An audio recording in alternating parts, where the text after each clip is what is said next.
Halo teman-teman, bantu channel ini untuk berkembang ya. Klik tombol subscribe dan jangan lupa untuk like and share video ini. Terima kasih dan selamat mendengarkan.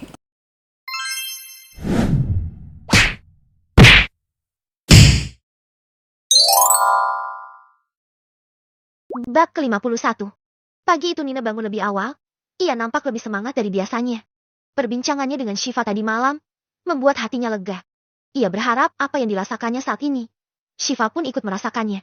Meskipun wanita cantik itu tak menceritakan jalan keluar dari masalah yang menimpanya.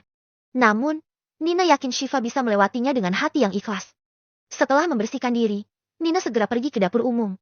Rumah Umi Zainab seperti biasa sangat sepi. Mungkin pemiliknya sudah beraktivitas masing-masing.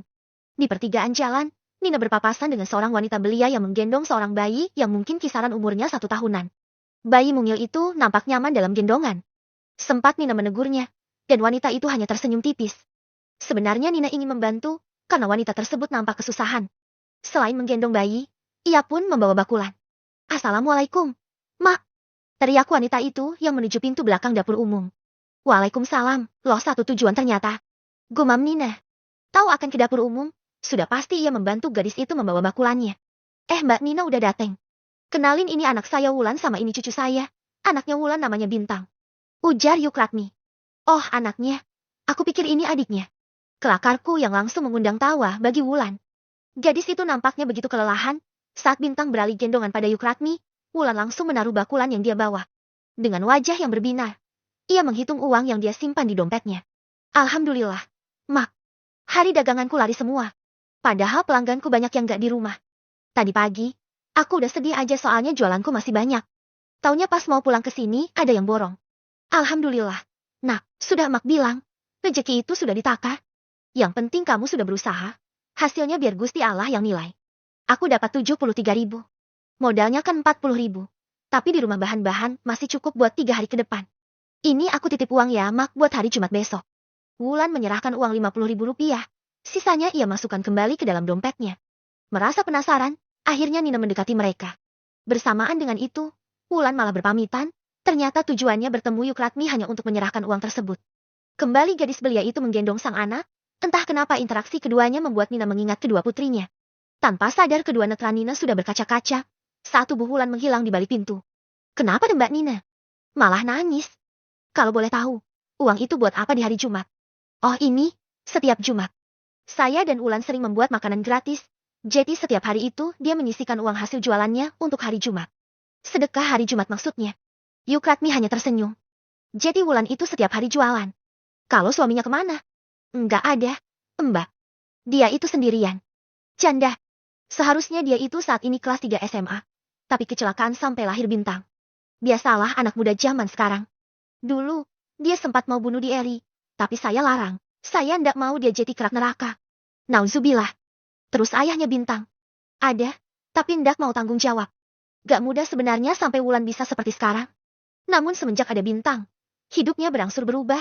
Buktinya sekarang dia mau banting tulang sendirian. Padahal saya sudah tawarkan supaya dia kerja pabrikan. Tapi ndak mau katanya lebih senang seperti ini, biar dia gak jauh-jauh sama Bintang." Deh, Nina seakan tertampar dengan sikap Wulan.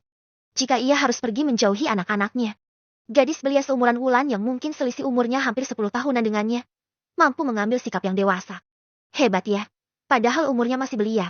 Tapi dia mau jualan seperti itu. Kalau ngikutin gaya hidup sih, udah pasti keuntungan jualan gorengan ndak seberapa. Tapi selama ini, saya pribadi malah banyak belajar sama dia. Kalau patokan rezeki itu berdasarkan tenaga, sudah pasti tukang kuli bangunan yang paling kaya. Kalau patokan rezeki itu karena pandai, saya yakin guru-guru yang bakal jadi orang kaya. Kalau patokan rezeki itu karena lamanya bekerja, saya yakin tukang angkringan yang buka 24 jam, pasti bakalan yang jadi kaya. Tapi ndak gitu konsepnya. Rezeki itu kan sudah tertakar dan gak bakalan tertukar. Yang dia lakukan sekarang itu, hanya ingin menjalankan perannya sebagai ibu sebaik mungkin. Masalah rezeki dia gak ngoyo kombak, sing penting bisa mangan katanya dan menjaga Bintang. Lagi-lagi Nina mendapatkan banyak ilmu yang berharga di tempat ini. Harusnya ia juga belajar dari Wulan. Makasih ya, Yukratmi. Makasih juga buat Wulan. Yukratmi, saya izin pulang dulu ya nggak apa-apa kan?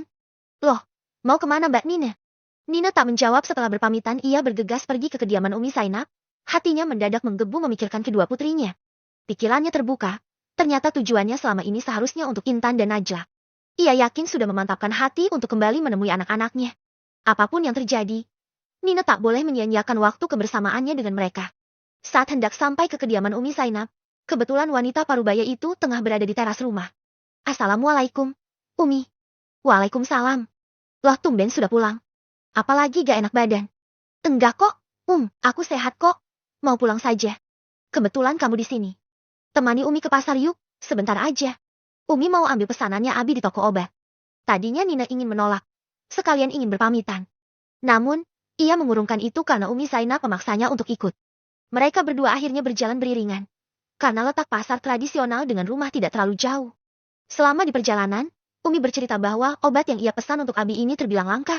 Ia bahkan memesannya sudah sekitar 2 bulan yang lalu. Abi memang mengidap hipertensi. Obat yang Umi pesan itu berasal dari luar daerah dan terbilang langka. Tiba di tempat tujuan, ternyata obat yang Umi pesan sudah dibeli oleh orang lain. Awalnya Umi sangat kecewa, namun akhirnya beliau menerima dengan hati lapang. Kalau bukan rezeki itu ya kayak gini. Sudah pesan dari awal, taunya malah orang lain yang dapat. Tutur Umi. Iya, apapun yang menjadi rezeki kita, sesulit apapun mendapatkannya pasti akan menjadi milik kita. Begitupun sebaliknya. Iya, nak. Rezeki, jodoh dan maut itu sudah ada ketetapannya. Sama seperti obat tadi yang ternyata nggak berjodoh sama Abi. Tapi Umi ikhlas. Insya Allah. Nah, kan tadi konsepnya rezeki seperti itu. Ragu-ragu Nina ingin sekali menuturkan sesuatu. Namun ia takut membuat Umi Zainab tersinggung. Tapi kapan lagi hal ini ia sampaikan? Karena setelah ini Nina ingin berpamitan. Bagaimana kalau konsep obat itu Umi juga terapkan kepada Syifa? Maksudnya? Umi Zainab menghentikan langkahnya. Ia memandangi Nina dengan kening yang berkerut. Kebetulan ada tempat duduk tak jauh dari mereka. Nina pun menggiring Umi Zainab agar mereka bisa berbincang di sana. Aku sudah tahu, soal rencana dengan Mas Haris. Alhamdulillah. Nah, kamu mau kan? Maaf, Umi. Aku gak bisa. Hari ini aku putuskan untuk pulang. Selain aku gak bisa, Mas Haris memang bukan jodoh aku. Apa kamu mau kembali lagi ke mantan suamimu? Enggak tahu, sejauh ini belum ada gambaran ke sana. Aku lebih ingin menata hati saja, dan fokus hidup dengan anak-anak. Insya Allah yang saat ini aku pikirkan hanya itu. Sudahlah, terima saja Haris. Dia itu anak yang baik, soleh. Insya Allah dia juga mau menerima anak-anakmu. Bukankah dia juga mantan pacarmu kan Nina? Jadi kalian tentu gak kesulitan untuk menjalin hubungan. Umi sudah renta. Harapan satu-satunya untuk mendapatkan cucu hanya dari kamu. Nak, masih ada Allah, kalau seandainya kondisinya dibalik. Abi yang ingin menikah lagi demi tujuan tertentu. Apa Umi akan mengizinkan? Abi masih terlihat gagah. Aku yakin banyak ahwat yang mau menjadi istri keduanya. Umi Zainab terperanjat sampai mengelus dadanya. Itu gak mungkin. Kan seandainya, mungkin perasaan yang Umi rasakan saat ini, sama halnya yang terjadi dengan Haris atau Syifa. Sebagai anak dan menantu, mereka tak ada daya untuk menolak keinginan Umi, karena bakti dan keridhaan Umi yang mereka harapkan. Tanpa tahu sebenarnya, keduanya sama-sama terluka. Anak itu ibarat obat tadi, bukan karena Umi tak mengupayakan untuk membelinya, tapi memang bukan rezeki Umi mendapatkan obat itu. Saya paham, Nina. Tak perlu kamu mengatakan itu kepada saya. Ini soal umur, soal mimpi. Ajal itu tak ada yang tahu akan datang kapan. Sebelum itu terjadi, saya ingin menimang cucu. Meskipun harus menyakiti anak dan menantu Umi. Umi Zainab menundukkan kepalanya. Tubuhnya diam-diam bergetar menahan sebuah isakan dari bibirnya. Nina meraih jemari Umi Zainab. Tak ada anak yang tak mau menuruti keinginan orang tuanya. Sekalipun Umi meminta Mas Haris memberikan nyawanya, pasti dia akan memberikan itu kepada Umi. Dan tak ada wanita yang mau berbagi suaminya dengan orang lain, 1:1000. Sekalipun surga jaminannya. Nyatanya tak semudah itu wanita mau melakukan itu. Sama halnya perasaan Umi kepada Abi. Haris dan Syifa sedang mendalami apa arti ridho dan ikhlas. Semoga Umi juga demikian. Aku pamit, karena tempatku bukan di sini. Terima kasih atas segala kebaikan Umi dan keluarga. Terima kasih atas pembelajaran hidup yang sangat berharga. Sebagai seorang wanita hina sepertiku, mendapatkan Haris adalah anugerah, jika menuruti hawa nafsu. Apalagi dengan keadaanku seperti ini, sejak Syifa memintaku menjadi madunya, sudah pasti aku terima. Apalagi aku dan Haris pernah saling mencintai di masa lalu. Tapi aku juga sedang berjuang mendalami apa arti ridho dan ikhlas dari perjalanan hidupku sendiri. Nina, terima kasih. Nak. Keduanya saling berpelukan dengan tangis yang berderai. Apapun yang terjadi, Nina sudah mantap untuk meninggalkan pesantren Raudatul Jannah dan ingin segera kembali kepada Intan dan Najlah. Nina dan Umi Zainab memutuskan pulang setelah sesi perbincangannya selesai. Keduanya larut dalam pembahasan lain. Di teras rumah, sudah terlihat Haris dan Syifa menunggu kedatangan mereka. Melihat wajah Syifa yang murung, Seketika dada Umi Zainab kembali sesak mengingat keegoisannya. Lain dengan Syifa, ketika melihat kedekatan Nina dan mertuanya. Hatinya kembali tersayat-sayat. Padahal keputusannya sudah mantap, namun nyatanya ia belum cukup kuat. Haris yang langsung melihat perubahan mimik wajah istrinya, langsung merangkul pinggang sang istri. Riz, kebetulan kamu di sini. Siapin mobil ya, antar Nina ke stasiun. Lo memangnya mau kemana? Tanya Haris. Syifa juga nampak bingung, apalagi saat Umi Zainab tiba-tiba memeluknya. Nina mau pulang katanya. Udah gak betah di sini. Ujar Umi Zainab sembari tergelak. Enggak begitu, aku mau pulang. Kayaknya sesi pesantren kilatnya sudah selesai. Terima kasih banyak Mas Haris, Syifa dan semuanya. Entahlah, aku cuma bisa bilang makasih. Loh, Mbak. Tapi kita. Ucapan Syifa terjeda. Umi dapat tawaran umroh. Mending kalian berdua aja yang berangkat. Sekalian bulan madu lagi. Siapa tahu pulang dari sana, kesedihan yang Umi berikan hilang. Maaf ya anak-anak Umi. Sudah membuat kalian sedih karena keegoisan Umi. Haris dan Syifa masih nampak kebingungan. Apalagi sedari tadi wajah Umi Zainab nampak jenaka. Tak biasanya wanita seceria ini. Soal cucu? Tanya Haris. Cucu Umi banyak, tuh di Ponpes. Lagian Umi sudah punya anak dan mantu. Yang Masya Allah, soleh dan soleha. Kurang apa lagi coba? Lagian setelah dipikir-pikir, encok Umi suka kumat. Nanti kalau ada bayi takut gak kuat gendong Umi. Nina tak kuasa menahan haru saat Haris dan Syifa memeluk tubuh Umi Zainab. Benar hidup itu memang perkara ridho dan ikhlas. Meskipun untuk menggapainya harus ada banyak lika-liku dan tangis yang berderai. Setelah sesi mengharukan usai, Umi Zainab terus meminta Nina agar kembali ke rumahnya beserta anak-anaknya. Pintu rumah dan pondok pesantren Raudatul Jannah selalu terbuka untuk keluarga Nina. Haris dan Syifa merasa lega dan banyak berterima kasih kepada Nina. Apa yang Umi Zainab sampaikan, langsung diamini oleh sepasang suami istri itu. Maaf ya, Umi gak bisa antar. Lagian malah hari ini, coba lusa mungkin Umi bisa antar sampai depan rumah. Pokoknya Mbak Nina, nanti setelah lahiran tinggal di sini saja. Ajak anak-anak sekalian biar bisa ikut mondok di sini. Tambah Syifa. Insya Allah, satu-satu dulu ya. Lega rasanya lihat kalian seperti ini. Ibu Nina. Ingat ya, pondok ini selalu terbuka buat Mbak Nina. Iya, perasaan ini udah yang ke-10 kalinya kamu bilang seperti itu. Nina dan Syifa tertawa bersama. Setelah semua siap, Nina pun akhirnya berpamitan kepada keluarga Haris dan mantap meninggalkan pondok pesantren tersebut. Ia sudah tak sabar, ingin segera menemui kedua putrinya. Bab ke-52. Hidup yang menyakitkan bagi Fatma adalah kemiskinan. Sejak kecil, Fatma sudah terbiasa hidup serba kekurangan. Semenjak ayahnya meninggal karena sakit keras, belum hutang yang menumpuk dari bekas pengobatan, menyebabkan ia harus ikut membantu ibunya mencari rupiah. Mbok Sari sang ibu merupakan asisten rumah tangga di rumah seorang juragan di kampungnya. Beruntung ibunya memiliki majikan yang sangat baik, saat keluarga Fatma dalam keterpurukan. Bu Aisyah majikannya menjelma bak malaikat tak bersayap. Bu Aisyah berkenan menerima Fatma dan Mbok Sari untuk tinggal di rumahnya. Bu Aisyah benar-benar memberikan tumpangan kepada Mbok Sari dengan penghidupan yang layak. Meskipun ia hanya seorang pembantu di rumah itu. Hingga sebuah insiden terjadi di rumah Bu Aisyah. Di mana putra satu-satunya, Iqbal, pergi dari kediaman tersebut bersama istri dan anaknya. Semenjak Iqbal pergi meninggalkan kediaman Bu Aisyah, kehidupan Fatma langsung berubah total. Ia yang tadinya hanya menjadi upik abu di rumah itu kemudian menjelma menjadi bak putri raja. Bu Aisyah benar-benar memperlakukan Fatma layaknya anak sendiri. Fatma bisa melanjutkan pendidikannya ke jenjang yang lebih tinggi. Selain itu, Bu Aisyah juga tak segan memberinya fasilitas yang sering Bu Aisyah berikan kepada putranya. Seiring kemewahan yang Fatma dapatkan, perlahan kebebasannya menghilang. Kehidupan Fatma sudah diatur sedemikian rupa. Kehilangan Iqbal membuat wanita parubaya itu lebih protektif kepada Fatma. Masa muda yang harusnya ia lalui dengan penuh sukacita, Fatma habiskan dengan belajar. Tiada waktu tanpa belajar dan belajar. Fatma semakin frustasi karena semua yang Bu Aisyah arahkan tak sesuai dengan keinginannya. Apalagi saat Mbok Sari meninggal, Fatma bak kehilangan poros dalam hidupnya. Saat menginjak SMA, Fatma terjerat pergaulan bebas. Hanya itu satu-satunya cara yang bisa ia lakukan untuk menutupi kehampaannya. Kungkungan Bu Aisyah di rumah membuat ia kalaf dan hilaf. Namun, hal itu tak berlangsung lama. Sebuah kejadian membuat Fatma sadar akan yang ia lakukan ternyata berdampak buruk di kehidupannya kelak. Sebuah kejadian yang mempertemukannya dengan cinta pertamanya. Dan sampai detik ini laki-laki itu masih bersemayam di hati Fatma. Hari itu bertepatan dengan perayaan kelulusan sekolah. Fatma yang tergabung dalam sebuah geng tengah menyusun sebuah pesta perayaan di sebuah penginapan milik salah satu temannya. Berbagai skenario Fatma siapkan. Bahkan ia rela membayar seorang wanita tua untuk berpura-pura menjadi ibu dari temannya. Hal itu bertujuan untuk mengelabui Bu Aisyah supaya mengizinkannya menginap. Ia tak mau kehilangan momen bersejarah dengan teman-temannya. Alhasil, rencana itu sukses dan Bu Aisyah mempercayainya. Sebelumnya Bu Aisyah menitipkan Fatma kepada ibu gadungan, bahkan sempat mengantarkan Fatma ke rumah temannya itu. Malam pun tiba, pesta perayaan yang harusnya diikuti oleh teman-teman perempuan, realitanya tidak. Anak laki-laki pun banyak yang ikut serta. Bahkan ada beberapa yang Fatma tidak kenal, kemungkinan mereka dari sekolah lain. Namun, hal itu malah membuat acara itu semakin ramai dan seru. Semakin larut, acara yang tadinya hanya berupa karaokean dan barbeque, berubah layaknya di klub malam. Dentuman musik DJ, belum lagi aroma alkohol, mendominasi perayaan itu. Satu persatu teman Fatma tumbang karena mabuk, untung saja ia masih waras karena memang tak suka dengan bau alkohol yang menyengat.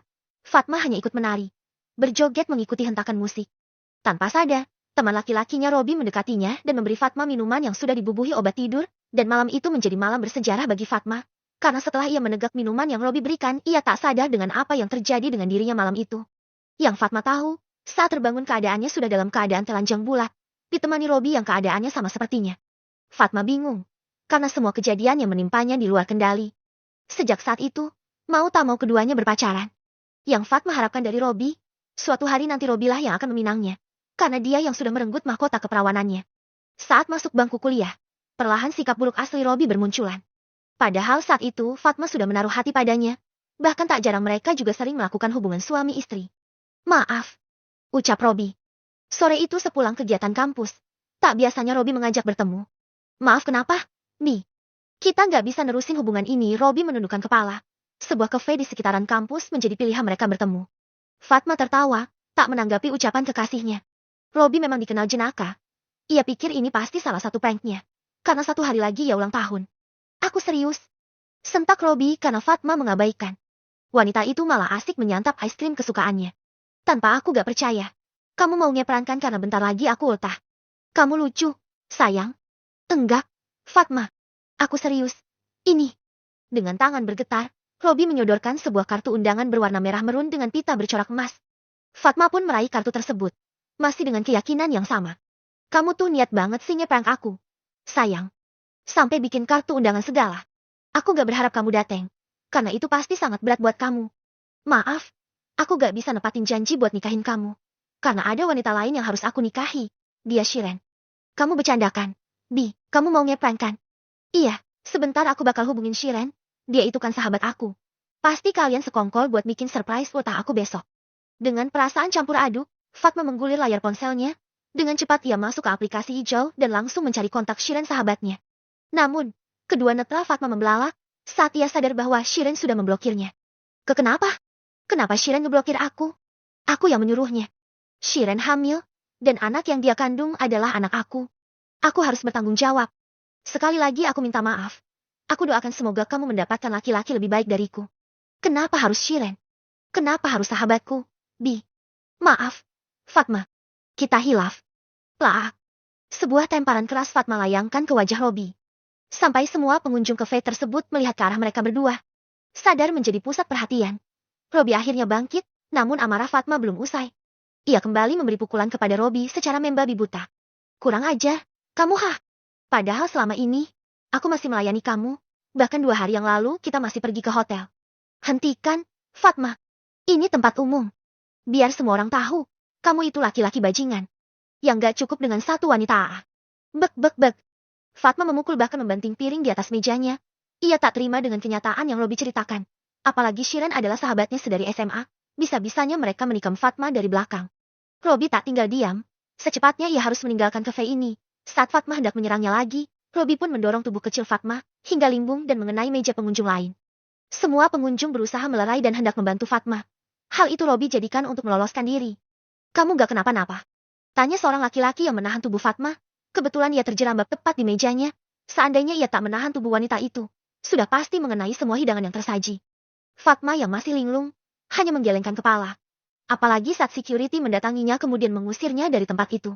Melihat Fatma yang berjalan lunglai, apalagi laki-laki tadi sempat mendengarkan perbincangan Fatma, ia pun mengejarnya. Mbak, tunggu. Laki-laki itu berlari mengejar Fatma, sedangkan Fatma sendiri terus saja berjalan tanpa tujuan. Baru pertama kali ia merasakan kecewa yang teramat. Padahal banyak impian yang sudah ia rencanakan dengan Robi, yaitu menikah dan membangun rumah tangganya bersama. Kini, semua itu lenyap sudah. Mbak, woi. Fatma tak mengindahkan, tanpa sadar ia sudah hendak menyeberangi jalan. Mendadak pendengarannya tuli dan mengabaikan suara klakson mobil dan teriakan semua orang yang melihatnya. Bek! Seseorang mendorongnya dari belakang, hingga membuat tubuh mereka limbung bersamaan. Beruntung keduanya bisa terhindar dari benturan mobil, namun naasnya laki-laki yang menolong Fatma terbentur dengan trotoar hingga membuat kepalanya berdarah. Kamu gak capek nangis terus? Aku minta maaf. Gara-gara nolongin aku, kamu jadi begini. Gak apa-apa, cuma lecet sedikit. Sedikit gimana? Tadi itu sampai 2 jahitan loh. Cuma 2 jahitan. Daripada kamu ketabrak mobil. Nama aku, Edem. Fatma. Itulah pertemuan pertama kalinya Fatma dengan Edem, laki-laki yang bersahaja, yang ternyata alumni senior di tempat Fatma kuliah. Sesekali, Edem sering menjadi narasumber di acara-acara tertentu di kampusnya. Lagi-lagi Fatma tak mengetahui itu. Apalagi kegiatan Edem selalu berbau tentang agama. Lambat laun, Fatma bangkit dari keterpurukan. Hal itu tak dipungkiri karena adanya sosok Edem. Ia sering mengajaknya mengikuti kajian-kajian dan kegiatan Islam di kampusnya. Awalnya Fatma enggan, namun daripada ia terus teringat akan pengkhianatan Robi, akhirnya Fatma menurut.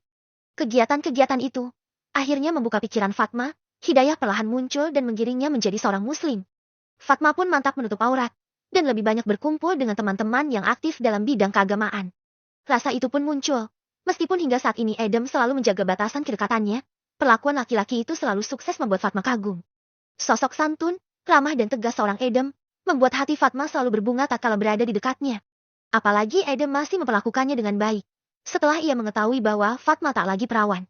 Kata Edem, setiap manusia itu mempunyai sisi kelam dalam kehidupannya.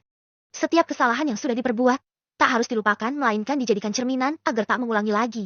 Apalagi zina merupakan kategori dosa besar yang tidak bisa diampuni. Kuncinya hanya satu, bertaubat. Dan Fatma tengah melakukan itu. Seiring berjalannya waktu, Fatma gencar memanjatkan doa di setiap sepertiga malam. Nama Edem selalu ia lambungkan, berharap laki-laki itu akan menjadi jodohnya. Hingga suatu hari, Fatma melihat Edem tengah menggandeng seorang wanita hamil di sebuah toko pakaian. Keduanya nampak akrab, bahkan Edem tak segan menggandeng lengan wanita itu. Untuk kedua kalinya, Fatma merasakan patah hati. Padahal laki-laki itu bukan siapa-siapanya. Namun melihat interaksi keduanya, dunia Fatma serasa runtuh saat itu juga. Di saat hatinya penuh dengan kepiluan dan kegamangan, keadaan Bu Aisyah yang tengah dirawat menurun. Siang itu, Fatma sempat berbincang dengan Bu Aisyah, ketika wanita parubaya itu masih dalam keadaan sadar. Dalam perbincangannya, Bu Aisyah menanyakan perasaannya kepada Iqbal. Jelas hal itu sangat tabu bagi Fatma yang baru bertemu dengan anak Bu Aisyah, namun ketika sang ibu angkat menawarkan untuk menikah dengan putranya, entah kenapa Fatma malah mengiyakan. Ia pikir, patah hati karena laki-laki obatnya adalah laki-laki, semoga dengan menikah bersama Iqbal, ia akan mampu melupakan sosok Edem di hatinya. Selalu libatkan Tuhan dalam setiap mengambil keputusan. Ucapan Edem dalam satu kajiannya masih terngiang di telinga Fatma. Nasi sudah menjadi bubur. Pernikahannya dengan Iqbal terjadi begitu cepat dan setelahnya Bu Aisyah ikut berpulang. Fatma tak hanya berstatus seorang istri, ia juga harus menjadi ibu bagi kedua anak Iqbal. Awalnya Fatma pikir semua akan baik-baik saja, realitanya tidak. Apalagi setelah Nina mantan istri Iqbal pergi dari kediamannya. Ternyata menjalani peran sebagai seorang istri sekaligus ibu itu tidak mudah, apalagi bagi Fatma yang terbilang masih berusia muda. Kegiatannya kuliahnya terbengkalai. Apalagi di rumah itu ia tak memiliki asisten rumah tangga. Karena sebelumnya asisten rumah tangganya yang dulu pulang kampung, dan hingga kini Fatma belum mencari lagi. Fatma harus selektif, tak asal merekrut orang. Apalagi saat ini ada 2 anak kecil di rumahnya. Hari demi hari, Fatma belajar menjalani semua itu dengan hati lapang. Melakukan semua pekerjaan rumah, melayani kebutuhan suaminya, dan tentunya mendekati kedua anak Iqbal yakni Intan dan Najlah. Fatma sedikit kewalahan, apalagi ia tak pandai memasak. Saat mendiang Bu Aisyah masih ada, Fatma memang yang selalu menyiapkan makanan untuknya namun, karena Bu Aisyah pengidap diabetes, olahan masakannya paling hanya rebusan. Dan untuk memenuhi selera dirinya sendiri, Fatma memilih makan di luar. Hari itu, Fatma mengantar anak pertama Iqbal ke sekolah. Tangannya tengah fokus dengan ponsel. Semenjak menikah dengan Iqbal, banyak kegiatan kuliahnya yang terbengkalai, untuk itu Fatma harus mengejar ketertinggalannya. Tante, mau nungguin aku kan? Tanya Intan. Enggak bisa. Kamu kan udah gede. Masa harus ditungguin? Dengan tatapan masih ke layar ponsel, Fatma menyahut karena Fatma sibuk berbalas pesan dengan teman kuliahnya. Selamat pagi, Mbak Fatma. Jeti yang mau sekolah hari ini yang mana anaknya? Ini. Bu, mohon bimbingannya ya. Bu, saya nggak bisa nemenin dia. Soalnya adiknya juga hari ini masuk TK. Baik, gak apa-apa. Nanti saya temani. Oi, saya bisa minta nomor ponselnya. Tapi kebetulan ponselnya ada di tas. Saya ambil sebentar. Bu Indah guru di mana Intan sekolah langsung undur diri di hadapan Fatma. Sedangkan Intan sendiri sudah diboyong oleh Bu Indah. Belum sempat Fatma bertukar nomor ponsel. Tiba-tiba Iqbal sudah memintanya untuk pulang. Alhasil Fatma langsung beranjak pergi. Di rumah, Iqbal sudah bersiap untuk berangkat kerja. Alhasil Fatma kali ini langsung mengurus Najla. Kebetulan anak bungsunya Iqbal ini masih berusia 5 tahun, belum bisa mandiri seperti Intan kakaknya. Baru 1 bulan, rasanya Fatma sudah lelah. Ia harus bangun lebih awal, menyiapkan sarapan untuk keluarganya. Hal-hal sepele yang nyatanya begitu berat. Setelah memandikan Najla dan mendadani gadis kecil itu, kali ini Fatma beranjak ke sekolah TK. Kebetulan sekolahan Intan dan Najla jaraknya masih satu komplek dengan rumahnya. Nak Fatma. Tiba-tiba seorang wanita parubaya menyapanya saat mengantar Najla masuk ke kelas. Iya, ibu ke saya. Tanya Fatma balik, karena Fatma sendiri tidak mengenali sosok wanita itu. Iya, kamu Fatma kan? Yang kuliah di UNPAK. Betul, maaf. Ibu siapa ya? Saya mamanya Edem. Ternyata kamu lebih cantik aslinya ya. Edem sering lukis wajah kamu. Tapi Masya Allah yang nyata ternyata lebih cantik. Deh, Fatma terhenyak. Hatinya masih rapuh saat mendengar nama Edem. Ia memalingkan wajah berusaha meredam gejolak di dadanya yang tak karuan, sembari memerhatikan Najla yang sudah masuk ke kelasnya. Mama, gimana Raina mau masuk ke kelas? Sekarang sih mau karena sudah punya temen. Syah, anak ini ada Fatma loh, yang sering dilukis sama abangmu. Seketika Fatma langsung menoleh, lagi-lagi ia terhenyak saat melihat wanita cantik yang tengah berbadan dua mengulurkan tangannya. Saya Ena, adiknya Edem. Epi apa? Adiknya. Iya, saya adiknya. Pasti mbak ini heran ya karena saya udah punya anak. Maklum Mas Edem itu pemilih, jadi keduluan sama saya. Mas Edem sih gak nurut sama mama. Harusnya bulan kemarin itu udah hitbah mbak. Taunya mbak sudah keduluan. Has, Ena, kamu tuh suka ember. Maaf, Nak Fatma. Maaf. Penglihatan Fatma langsung mengabur, dadanya sesak. Rasanya ia ingin menjerit jika bukan di area sekolah. Akhirnya ia memilih beranjak pergi tanpa berpamitan. Bab ke-53. Fatma tergugu di depan Nita sahabatnya. Nita adalah satu-satu sahabat Fatma yang mengetahui soal pernikahannya dengan Iqbal. Maaf, Fatma. Aku bingung soalnya Mas Edem nanyain rumah kamu. Kalau aku bohong, mana dia percaya? Apalagi saat aku tahu tujuan dia nanyain alamat rumah kamu buat ngehitbah. Ucap Nita. Mukanya meredah. Tangis Fatma malah semakin kencang. Ia menyesali terlalu cepat mengambil keputusan. Bukan Edem yang melenyapkan harapannya. Ternyata ia sendiri yang melakukan itu. Kenapa kamu gak ngomong sama aku? Tanya Fatma tersendat-sendat karena diselingi isak tangis. Gimana aku mau ngomong? Kamu aja jarang ke kampus. Aku telepon juga jarang diangkat. Mentang-mentang pengantin baru. Cebik Nita. Lagi-lagi Fatma semakin menyesali perbuatannya. Setelah menikah dengan Iqbal, ia memang kerepotan menyesuaikan diri dengan anak-anaknya, sehingga membatasi interaksi dengan orang lain. Aku harus gimana? Nih, aku mencintai Mas Edem. Sabar, Fatma. Mau gimana lagi? Sekarang kamu sudah bersuami. Lagian Mas Edem juga udah pergi. Apa? Pergi? Entahlah semenjak aku ngasih tahu soal pernikahan kamu. Dia udah jarang kesini lagi. Dengar selentingan sih, dia ke Surabaya. Udahlah ilasin aja, takdir kalian sudah berbeda. Kamu sekarang sudah bersuami. Jangan sampai hal ini ngerusak keharmonisan rumah tangga kamu. Lagian Mas Iqbal itu kayaknya baik. Gantengnya juga 11-12 sama Edem. Kalau urusan umur sih, matengan Iqbal.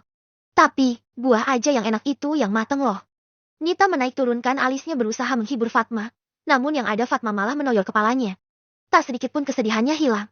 Ia masih belum bisa menerima kalau Edem pergi karena ulahnya.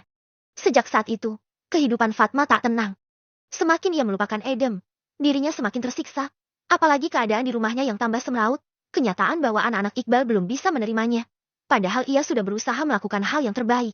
Sekalipun urusan ranjang, Fatma menyadari ia sering berfantasi dengan orang lain, membuat ia semakin frustasi. Ia menyadari, hal itu berpengaruh kepada emosinya yang suka meledak-ledak. Malam itu, sengaja ia pulang larut malam. Fatma mendapati Iqbal tengah tertidur di ruang televisi sembari memeluk Najla. Sudah 2 hari ini, Najla memang sakit dan ingin selalu berada dalam gendongan Iqbal. Kenapa baru pulang? Tanya Iqbal dengan mata yang masih terpejam. Aku ada tugas kuliah. Sampai tengah malam. Maaf, Mas. Tadi aku ketiduran di rumah Nita. Kali ini Iqbal tengah menatapnya tajam.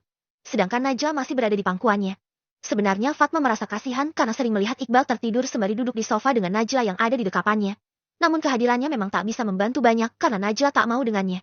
Bisa ya kamu, tidur nyenyak di rumah orang, saat suami lagi sibuk ngurusin anaknya. 2 hari ini aja aku sampai sulit buat mandi dan makan. Karena Najla gak mau lepas sama aku, Fatma. Sedangkan kamu? Ya aku harus gimana dong, Mas? Bukan aku gak mau ikut bantu. Tapi Najla emang gak mau sama aku. Alasan. Iqbal mengangkat sudut bibirnya setengah mengejek, hal itu sontak membuat Fatma kesal. Tak lama Najla merengek kembali. Fatma pun berinisiatif untuk menggendongnya. Tidur di kamar yuk sama, Tante. Wah, Mama. Seketika Najla menjerit, meraung dan berontak dalam pangkuan Iqbal. Kamu itu, bukannya nenangin malah bikin Najla bangun. Deh, lagi-lagi Iqbal membentaknya. Sebenarnya Iqbal bukan kesal kepada Fatma, namun keadaannya yang lelah membuat emosinya gampang mencuat. Apalagi saat mendapati sang istri pulang larut malam. Akhirnya Iqbal bangkit seraya menggendong Najla kembali. Fatma hanya bisa diam. Ia juga sama lelahnya dengan banyaknya tugas kuliah yang tertinggal. Seharian ia tak fokus belajar di rumah ini karena suara Najla yang sering menangis memecah konsentrasinya. Hingga akhirnya ia memilih mengerjakan tugas kuliah di rumah Nita. Dan setelah syalat, Isya, Fatma malah ketiduran dan bangun saat jam 10 malam. Meninggalkan Fatma seorang diri di ruang televisi, Iqbal berjalan ke arah kamar anaknya, berharap Najla mau tidur di ranjang. Karena saat ini gadis kecil itu sudah terlelap dalam gendongannya. 2 hari ini Najla sakit demam. Ia pun ikut kebingungan. Baru pertama kalinya ia mengurus anaknya saat sakit dan menjaganya selama 24 jam. Tidurnya tak nyenyak, karena sebentar-sebentar Najla terbangun. Bahkan saat siang Najla masih tak mau lepas dengannya. Keadaan ini membuat Iqbal mengingat akan sosok mantan istrinya, Nina. Sebagai seorang suami, Iqbal tak pernah mengetahui apapun. Saat anaknya sakit saja, Iqbal jarang ikut mengurus. Yang ia tahu, mau dalam keadaan sehat ataupun sakit, tidurnya selalu nyenyak. Bangun tidur, sarapan sudah tersedia. Ia tak tahu menahu apakah selama anaknya sakit, Nina bisa tidur nyenyak atau tidak. Ternyata tanggung jawab seorang istri tak bisa disepelekan. Saat ini saja, Iqbal merasakan tubuhnya pegal-pegal, bahkan kepalanya berdenyut nyeri. Berharap bahwa Fatma bisa menggantikan posisi Nina. Nyatanya malah ia yang dibuat kewalahan. Semalaman Fatma tak kunjung memejamkan mata. Bayangan Edem terus memenuhi isi kepalanya. Mungkin ini ujian dalam pernikahannya, sehingga ia harus pandai bersikap. Sekuat mungkin ia berusaha menerima takdir. Namun hanya sakit yang ia rasakan. Apalagi mengingat perlakuan Iqbal dan kedua anaknya yang masih belum juga menerima kehadirannya. Ternyata menjalani 2 peran sekaligus. Apalagi atas dasar keterpaksaan hanya membuatnya semakin terpuruk. Fatma menyadari bahwa apa yang ia lakukan sejauh ini berawal dari kekecewaannya kepada Edem yang ternyata hanya sebuah kesalahpahaman. Seandainya ia tahu bahwa wanita yang menemani Edem kala itu adalah adiknya, mungkin pernikahannya dengan Iqbal tak akan terjadi. Saat ini yang ia rasakan hanya kegamangan. Bahkan saat berhubungan pun ia merasa hanya menjadikan Iqbal pelampiasan. Apa mungkin ia sanggup untuk terus bersandiwara? Sungguh, menjalankan sesuatu dengan penuh kepalsuan itu sangat menyesakkan dada. Belum tidur? Entah sejak kapan Iqbal sudah duduk di tepi ranjang tepat di sampingnya. Buru-buru Fatma menyeka air matanya yang sedari tadi terus mengalir tanpa dikomandoi. Maaf, soal yang tadi. Ucap Iqbal lagi. Gak apa-apa, Mas. Gak masalah. Aku ngerti kok. Fatma memaksakan senyum di bibirnya. Harusnya aku yang minta maaf. Soalnya gak bisa bantuin kamu ngurus Najla. Aku belum bisa gantiin posisi Mbak Nina. Tambah Fatma lagi. Semua butuh proses. Asal kamu ikhlas menjalani semua ini, aku yakin perlahan semua akan berubah. Mendengar kata ikhlas, hati Fatma kembali tercabik-cabik. Ingin ia berteriak bahwa semua yang ia lakukan hanya sebatas balas budi, tidak lebih. Karena Fatma sadar, jasa Bu Aisyah terhadap hidupnya amatlah sangat besar. Dan menjalankan amanat, hanya satu-satunya simbol balas budi sebelum beliau tiada. Hening. Keduanya saling terdiam dengan pikiran masing-masing. Bahkan Fatma langsung memalingkan wajahnya, karena takut tangisnya akan pecah jika terus berlama-lama menatap Iqbal. Padahal hati Iqbal pun tak kalah sakitnya. Fatma memang sosok istri ideal, namun bukan ibu yang baik bagi kedua anaknya. Mana mungkin ia harus egois, terus mementingkan dirinya. Sedangkan kedua putrinya membutuhkan figur seorang ibu yang tidak didapatkan dari Fatma. Mas, aku minta maaf. Ada yang harus aku sampaikan. Mumpung kita sedang bersama seperti ini. Katakanlah, ini menyangkut pernikahan kita, rumah tangga kita. Ya, apa? Fatma membenahi posisi duduknya hingga akhirnya bisa duduk berhadapan dengan Iqbal. Aku dan kamu dipersatukan dalam sebuah ikatan yang suci. Tapi sadar atau tidak, kita berdua terpaksa melakukan itu. Maksud kamu? Entahlah. Sejauh ini aku melihat kalau kamu belum sepenuhnya bisa mencintai aku. Itu hanya perasaan kamu saja. Iya, Mas. Karena aku sendiri merasakan itu.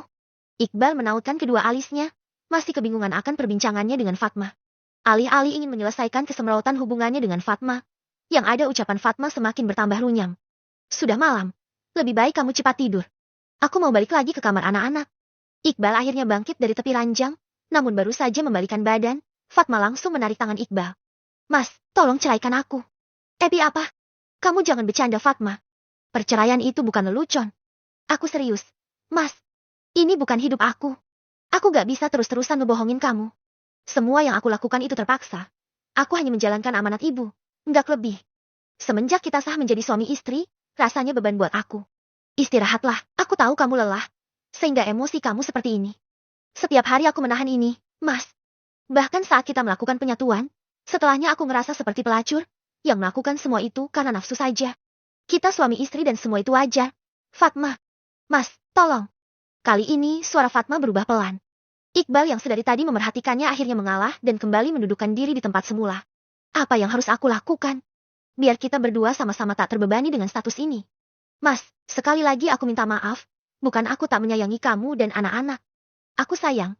Tapi hanya sayang biasa dan gak bisa memprioritaskan kamu dan anak-anak. Umurku masih 22 tahun. Awalnya aku pikir menikah itu simpel saja. Apalagi kedua anakmu itu perempuan yang cenderung tingkat kepekaannya lebih tinggi. Semenjak aku hadir, dan tak lama Mbak Nina pergi, sejak saat itu aku melihat mereka tak menyukaiku. Apapun yang aku lakukan selalu salah. Ternyata jati ibu tiri itu gak mudah. Mas, setiap kali aku memasak, rasanya aku sedang mengikuti kontes memasak.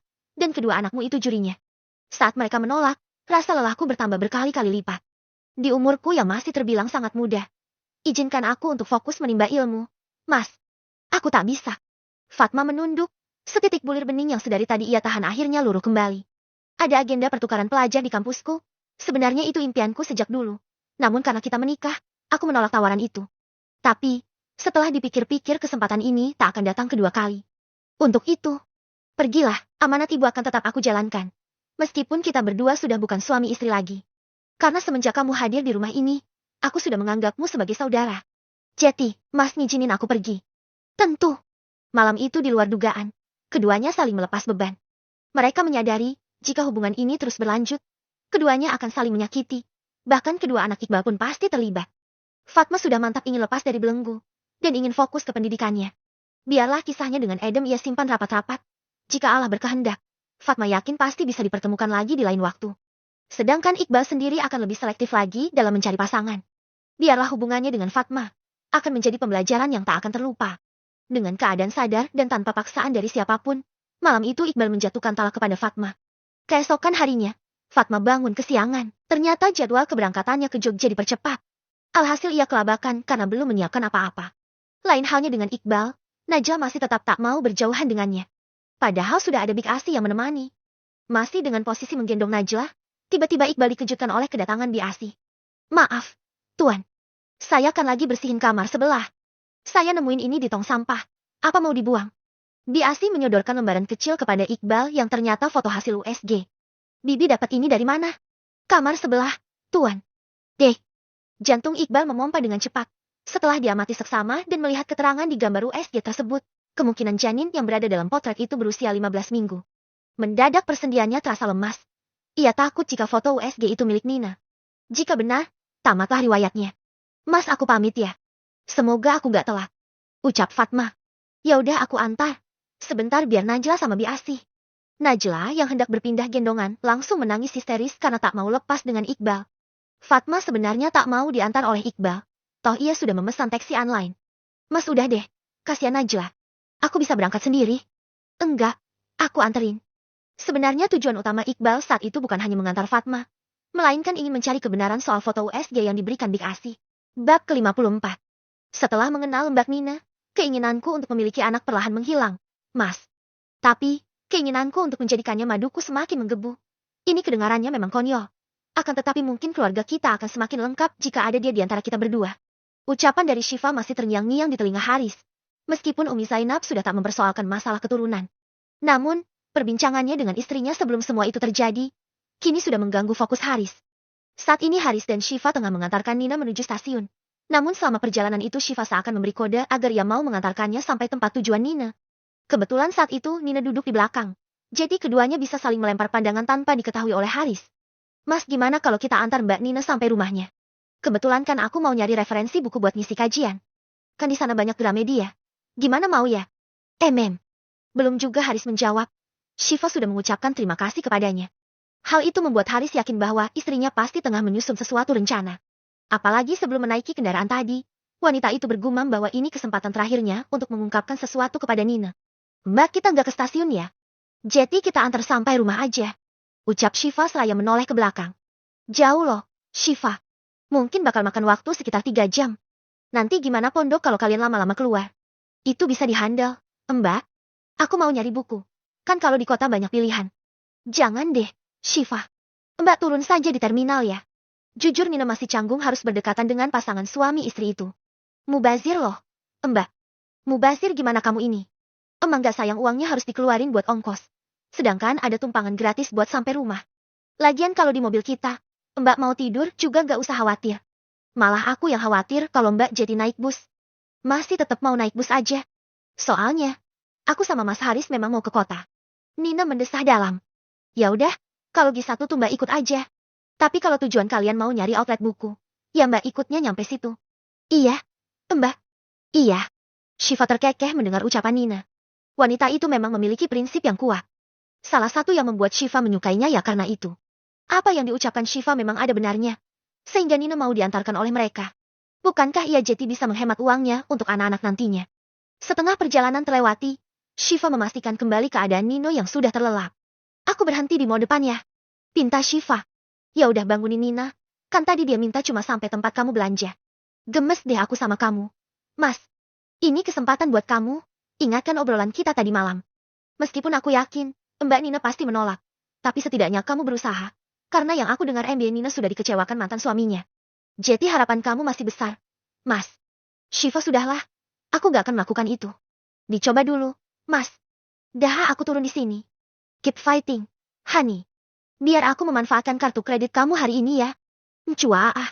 Jika seperti ini, mana bisa Haris menolak permintaan Shiva. Akhirnya ia menepikan kendaraannya tepat di depan sebuah mall. Dan Shiva turun di sana, tanpa sepengetahuan Nino yang sudah tidur pulas di jok belakang. Bimbang yang kini Haris rasakan.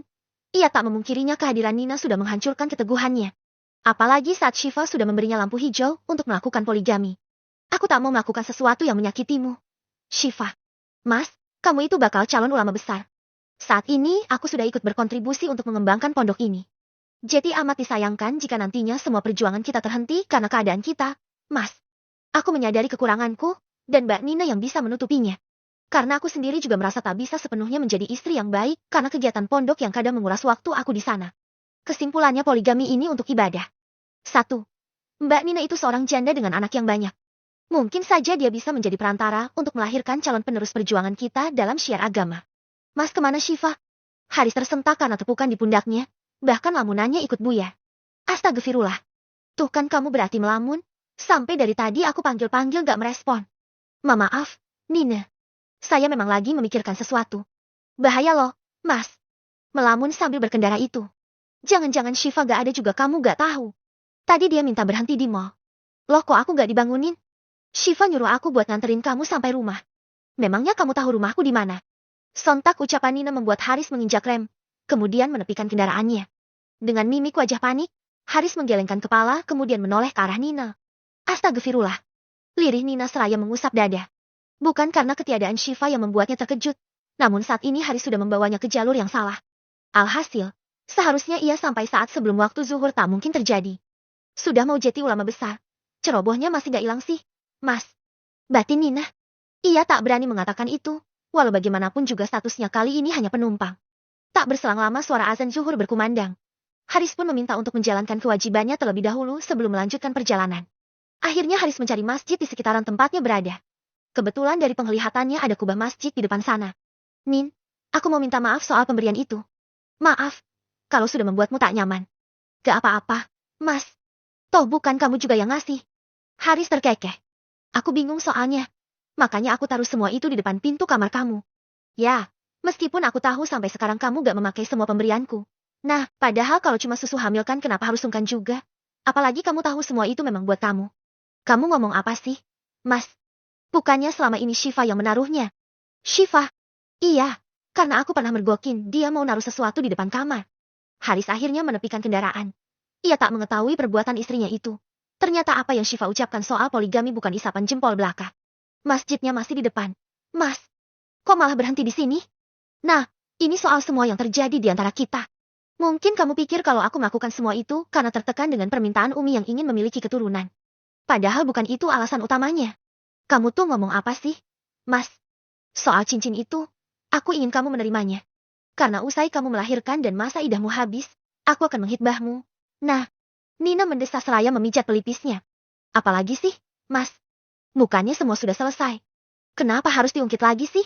Apanya yang selesai? Baru pertama kali ini aku ngutarain sama kamu. Kamu sudah tahu jawabannya. Kenapa harus diutarakan lagi? Nin, aku memang mencari pendamping hidup selain Syifa. Maruk sekali kamu Haris. Ini tuh nafsu, lebih baik kita syalat, biar pikiran kotor kamu hilang. Ini bukan nafsu, Nin. Kita bisa jadi partner. Aku, kamu juga Syifa. Kalau karena nafsu, apa yang bisa aku banggakan dari kamu? Cantik.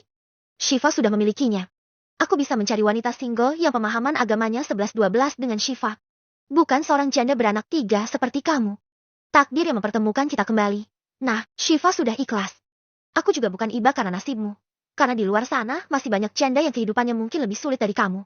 Untuk itu, tolong pikirkan baik-baik permintaanku. Di tempat lain, Iqbal tak henti-hentinya merutuki diri sendiri. Setelah mengantar Fatma ke stasiun, Iqbal gegas memacu kendaraannya ke arah rumah sakit yang menjadi tempat pemeriksaan kandungan Nina kala itu. Jadi benar kalau istri saya Nina Ariana pernah memeriksa kandungannya ke sini, Dok? Iya, saya yakin. Selain bukti foto USG ini, nama Nina Ariana memang tercantum di daftar pasien saya. Jadi benar kalau istri saya hamil. Loh, Bapak ini gimana sih? Sebenarnya dari foto USG itu, bisa menjawab semua kegundahan Bapak. Karena di sini sudah tercantum semua, Pak. Dari mulai usia janin sampai beratnya. Gegas Iqbal bangkit dari kursinya. Tanpa berpamitan, ia keluar dari ruangan dokter sembari berjalan sempoyongan. Ingatannya kembali saat dimana ia mengusir Nina. Bahkan sampai tega tak mengakui darah dagingnya. Akhirnya Iqbal pun menjatuhkan dirinya di lantai. Dengan penuh rasa penyesalan, tangis Iqbal pecah. Tak jarang orang berlalu lalang di koridor itu menatapnya penuh iba. Ia merutuki diri sendiri, karena sudah menyakiti perasaan mantan istrinya. Setelah tangisnya mereda, Iqbal memutuskan untuk pulang. Namun, suara kumandang azan zuhur membuat ia mengurungkan niatannya itu. Rasanya sudah terlalu lama ia mengabaikan panggilan itu. Memang di posisi seperti sekarang, Iqbal butuh sandaran dari tubuh ringkiknya. Siapa lagi kalau bukan Allah Sweti. Setelah menunaikan ibadah syalat, Nina dan Haris pun meninggalkan area masjid. Kebetulan terdapat beberapa buah anak tangga yang harus dituruni. Pelan-pelan jalannya ucap Haris. Ia pun berjalan tepat di depan Nina. Kenapa mesti ngehalangin jalan aku sih, Mas? Ucap Nina dengan suara kesal. Saya cuma khawatir takut kamu kenapa-napa. Setidaknya kalau kamu pegal, kamu bisa megang pundak aku. Kekesalan Nina langsung menguar saat mendapati ucapan Haris. Mereka akhirnya menuruni anak tangga yang jumlahnya lumayan banyak. Tadinya ucapan Haris itu ia abaikan. Namun kedua kakinya sudah mulai pegal-pegal. Maaf ya, Mas. Aku pinjam bahunya. Abisnya kaki aku pegel banget. Ayo. Haris menoleh seraya mengulurkan tangan. Pelan-pelan Nina hendak meriahnya namun. Nina, ngapain kamu di sini? Tanya Iqbal. Bab ke-55. Nina, ngapain kamu di sini? Tanya Iqbal saat mereka berpapasan di anak tangga masjid. Nina terdiam sesaat. Bahkan tanpa disadari meremat jemari Haris sampai rak. Jangankan melihat Iqbal. Mendengar suaranya saja membuat hati Nina kembali sakit. Ucapan Iqbal kala malam itu membuat ia mengingat kembali bagaimana Iqbal mengusirnya dan amarahnya yang tak mau mengakui jabang bayi di perutnya. Entahlah mungkin karena kehamilannya. Nina berubah sangat sensitif. Iqbal sendiri terpaku memandang Nina yang kini penampilannya sangat berbeda. Balutan gamis berwarna hitam dengan balutan kerudung berwarna krim. Membuat Nina nampak cantik dan anggun. Perutnya sudah membuncit membuat perasaan Iqbal semakin tak karuan. Nah, anak-anak. Belum selesai Iqbal berbicara. Nina sudah memotong pembicaraan. Iya, aku mau nemuin mereka. Anak-anak di rumah kan? Iya di rumah. Seketika Iqbal dan Nina terlibat dalam kecanggungan. Oh ya, Mas. Ini Haris. Haris langsung mengulurkan tangan, yang kemudian disambut oleh Iqbal. Iqbal menelisik penampilan Haris dari atas hingga bawah, mendengar nama Haris rasa tak asing lagi di pendengarannya. Haris teman SMA. Tebak Iqbal. Iya. Betul. Jawab Haris ramah. Dugaannya ternyata benar. Haris adalah mantan kekasih Nina semasa SMA. Hubungan mereka terkenal hingga satu sekolahan. Baik Nina maupun Haris keduanya sama-sama berprestasi. Jadi kalian berdua. Lagi-lagi belum sempat Iqbal berbicara, Nina langsung memotong pembicaraan, padahal Iqbal hanya ingin menanyakan mengapa mereka bisa bersama. Iya, Mas. Permisi kami duluan. Nina langsung menggiring Haris untuk melanjutkan langkahnya. Sedangkan Iqbal sendiri masih terpaku memandang Nina. Bahkan laki-laki yang ia tahu mantan kekasih Nina semasa SMA, memperlakukan mantan istrinya itu dengan baik. Ia membukakan pintu mobil untuk Nina dan interaksi keduanya terlihat begitu akrab. Karena sadar Iqbal tengah memerhatikannya, Haris langsung menelengkupkan kedua tangan sebelum akhirnya ia pun masuk ke dalam mobil CR-V berwarna hitam. Pikiran Iqbal menerawang. Apa saat ini mereka berdua memiliki hubungan istimewa? Harusnya ia sadar sejak perselingkuhan mantan istrinya terkuak. Dirinya sudah tak lagi bersemayam di hati Nina itu. Untuk apa ia berharap lagi? Yang harus Iqbal lakukan saat ini dan kedepannya hanya cukup bertanggung jawab kepada anak-anaknya. Meskipun tadi pungkiri perasaannya kepada Nina kembali tumbuh dan mengakar. Jadi suami kamu itu kakak tingkat kita waktu SMA? Tanya Haris. Ralat. Mantan suami ya? Haris terkekeh karena sedari tadi melihat ekspresi wajah Nina yang berubah. Mungkin karena pertemuannya dengan sang mantan yang tak terduga, membuat Nina terlihat salah tingkah. Rujuk itu diperbolehkan kok. Apalagi jika masih tersimpan rasa di masing-masing pasangan. Sebenarnya Alasweti itu memperbolehkan perceraian, tapi tidak menyukainya. Faham kan? Maksudnya apa kamu bicara kayak gitu?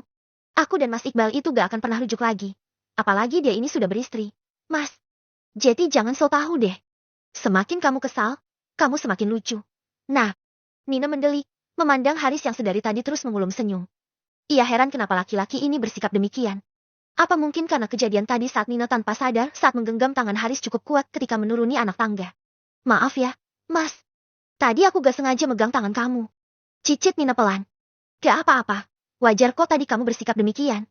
Wanita itu kadangkala memang sulit mengakui sesuatu yang bertentangan dengan perasaannya. Kamu melakukan itu di depan mantan suami kamu. Supaya Iqbal mengira kita memiliki hubungan kan? Enggak kok, Mas. Tadi itu refleks aja. Lagian kan aku emang mesti hati-hati nurunin anak tangga. Haris menoleh menatap Nina yang lagi-lagi malah salah tingkah. Sehingga Nina langsung memalingkan wajahnya ke arah luar. Mas, soal perbincangan tadi, boleh aku pikirkan lagi? Haris tak menjawab. Ia hanya menanggapi dengan senyuman yang tak bisa Nina artikan apa-apa. Intan berjalan dengan gontai menuju kediaman sang ayah. Ada perasaan kecewa kepada laki-laki yang sudah membesarkannya itu. Ucapan Aldo sewaktu pulang sekolah dengan kenyataan yang ia lihat saat tiba di rumahnya, membuat Intan gamang. Neng Intan, baru aja Bibi mau jemput, ternyata udah nyampe duluan. Ucap Biasih. Namun, yang ditanya malah tak merespon. Najla sudah menghentikan tangisannya. Intan pun mendekati sang adik yang kini tengah bermain boneka di kamar mereka berdua. Sembari mengganti pakaian, Intan terus memerhatikan gerak-gerik sang adik yang fokus dengan mainannya. Ayah udah gak sayang lagi sama kita, deh. Ucap Intan tiba-tiba, yang langsung membuat adiknya mendongak. Kata siapa? Najla bertanya balik. Buktinya tadi siang, ayah gak ajakin kamu. Itu tandanya ayah lebih sayang sama Tante Fatma. Najla mengerjapkan mata. Bahkan kegiatannya yang tengah menyusun puzzle dan memain boneka terhenti. Pertama mama pergi. Itu karena dia nggak sayang eme kita. Nanti kita itu dibuang. Deh. Sama kayak sampah yang tiap hari dibuang Bibi. Najla memekik kaget hingga bola matanya membulat sempurna. Kata siapa? Kak. Bukan kata siapa, tapi emang begitu kenyataannya. Kita harus pergi sekarang. Deh. Daripada dibuang ke tong sampah. Gak mungkin, Kak. Ayah sama mama gak mungkin ngebuang kita ke tong sampah. Ya udah kalau kamu gak percaya, besok-besok juga kamu pasti ditinggalin. Kamu mau ikut sama kakak gak? Kakak mau kemana memangnya? Mau ke rumah abah sama mak? Soalnya cuma abah sama mak yang sayang sama kita. Nanti ayah nyariin kita, Kak. Kalau kita pergi. Gak mungkin, buktinya sampai sekarang ayah gak pulang. Gimana kamu mau ikut kakak apa di sini sendirian? Ya udah, aku ikut kakak aja. Kedua kakak beradik itu akhirnya berkemas. Intan sampai memasukkan celengannya ke dalam tas, sedangkan Najla mengisi tas kecilnya dengan maninan. Intan dan Najla berjalan mengendap-endap. Keduanya keluar dari rumah itu. Biasi sendiri sibuk di dapur sehingga mereka dengan leluasanya keluar dari rumah tanpa diketahui oleh Biasi. Najla dan Intan terus berjalan. Tujuannya yaitu rumah nenek dan kakeknya di Sukabumi. Meskipun nyatanya mereka berdua tak mengetahui arah dan jalan untuk ke sana. Kita kemana? Kak? Tanya Najla setelah keduanya keluar dari komplek perumahan. Ke rumah Abah ih. Intan berdecak karena sepanjang jalan adiknya terus bertanya rumah sang Abah. Rumah Abahnya di mana? Kita jalan aja, nanti juga sampai. Kalau gak salah, kita harus naik mobil Pak RT. Waktu itu kan kita ke sana naik mobil Pak RT. Terus mana mobil Pak Atnya? Iya makanya kita cari dulu. Tiba di jalan raya, Intan mengamati sekeliling. Jalanan penuh dengan kendaraan berlalu lalang. Namun, satupun ia tak melihat kendaraan yang menyerupai mobil operasional desa. Di seberang jalan, Nina sedang sibuk berbelanja di minimarket, Haris pun ikut menemani. Banyak snack kesukaan Intan dan Najla yang ia beli. Biar aku yang bayar, kamu tunggu aja di mobil. Ucap Haris ketika Nina sudah selesai berbelanja. Enggak, Mas. Kamu udah mau nganterin aku sampai sini, masa belanjaan aja harus kamu yang bayarin.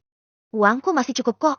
Ini rezeki anak-anak, kalau kamu menolak sama aja, kamu menolak rezeki mereka. Nina menghela nafas panjang. Kemudian ia pun tak bisa menolak. Setelah menunggu pembayaran, keduanya langsung keluar dari minimarket tersebut. Samar-samar pendengaran Nina menangkap suara berteriak memanggil namanya, sampai ia mengurungkan untuk masuk ke dalam mobil. Mama, Mama, teriak Najla dari seberang jalan. Timsih, deh, jangan teriak-teriak, sentak Intan. Tapi itu Mama, Kak. Lihat Mama pakai kerudung, cantik banget. Mama, Mama, panggilnya lagi. Dari tempatnya berdiri, Intan menelisik wanita yang baru keluar dari minimarket ditemani seorang laki-laki. Yang jelas itu bukan ayahnya. Suara Najla yang terus memanggil ibunya itu bahkan membuat pengguna jalan menatap iba kepada keduanya. Intan masih berharap kalau ibunya itu menoleh dan menghampirinya. Kakak, ayo kita nyebrang. Ada Mama. Jangan, dek. Kalau Mama sayang Eme kita, biar dia yang nyamperin. Lagian kakak gak bisa nyebrang.